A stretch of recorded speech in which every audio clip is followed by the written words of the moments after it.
Also, in speaking about adjusting to working in the fire service and just being a newer firefighter, you had mentioned in one of our calls getting used to the chain of command and adapting to have someone advocating on your behalf and not always being able to speak up for yourself. Maybe you could elaborate on that? There's a pecking order in the fire service, and that's something that we have to follow so we don't break chain of command. I had to utilize my phone on a call to see where the battery was on the vehicle. I had to talk to my captain to make sure that that was appropriate for me to pull out my phone.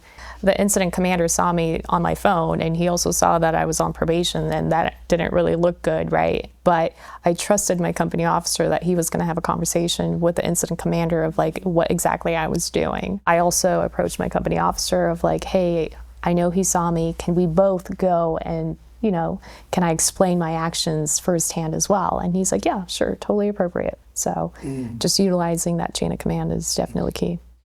Chain of command is a tough thing for, like, I mean, yeah. To that. Yeah. How do you get used to that? I mean, it's, I would never approach a battalion chief when I was on probation. It's just, you just didn't do that, right? It's kind of a little different now. I think people kind of, the culture's kind of changing now. Captain Haynes, I know his first name. He's been retired over 10 years. I still don't call him by his first name, even though we're the same rank. It's because I respected him. There's an order here. I want to earn my right to be in this environment. I want to do that.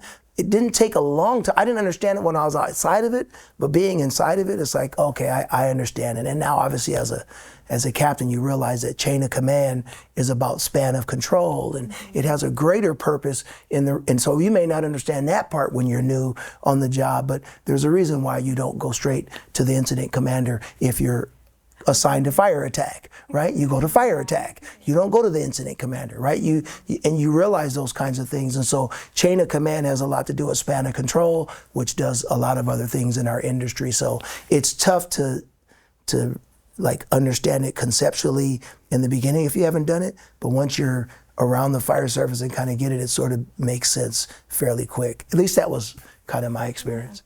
I think like being in the academy, like just from being new firefighters on the line and starting there, like if you had no experience in the military or any kind of experience in, you know, chain of command, starting off in the academy, I feel like you will kind of quickly learn about that, because in our academy, you know, you had to go to your class company officer to the class leader, and then the class leader, to the academy cadre, to the training chief, to however far up it went. And then you bring that into the firehouse, and then it's the same thing. You know, there's an order to things, and you have to have an order like that just to contain and control and have everything organized. But your company officer really is your backbone too, because I've worked with quite a few company officers, and all of them were like, if you need anything at all, I got your back. I'll bring it up the chain. Don't worry about it. So it kind of helps me and takes a little stress off of me too, I guess. Kind of goes back to something you were saying earlier. It's ultimately for your benefit. It is, yeah. Everything's structured,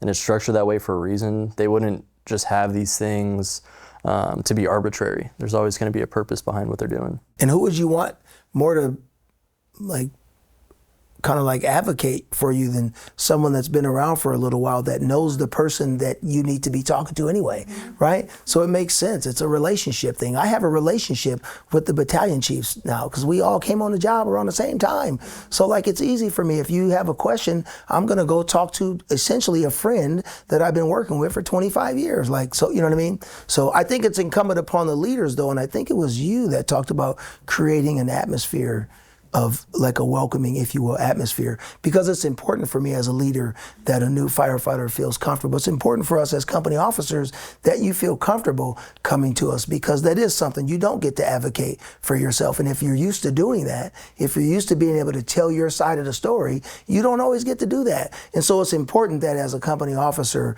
that I understand those things and that I advocate as much as I can on your behalf, which requires me to get the full story. We have to have a relationship. So my thing as a company officer is don't ever do something and then not tell me what you did. I don't want the chief to come by the fire station to deal with a problem that you had that I don't know anything about. I want to defend you as someone that works with me. I want to be an advocate for you, but we have to have that relationship where I can trust you. So there's multiple reasons, and it's not just on the firefighter to do that. It's the leader's responsibility to be that type of leader that somebody can follow with confidence and be comfortable doing that. So it's incumbent upon the leader to set the stage and create the atmosphere for those type of conversations. So I think that's really important.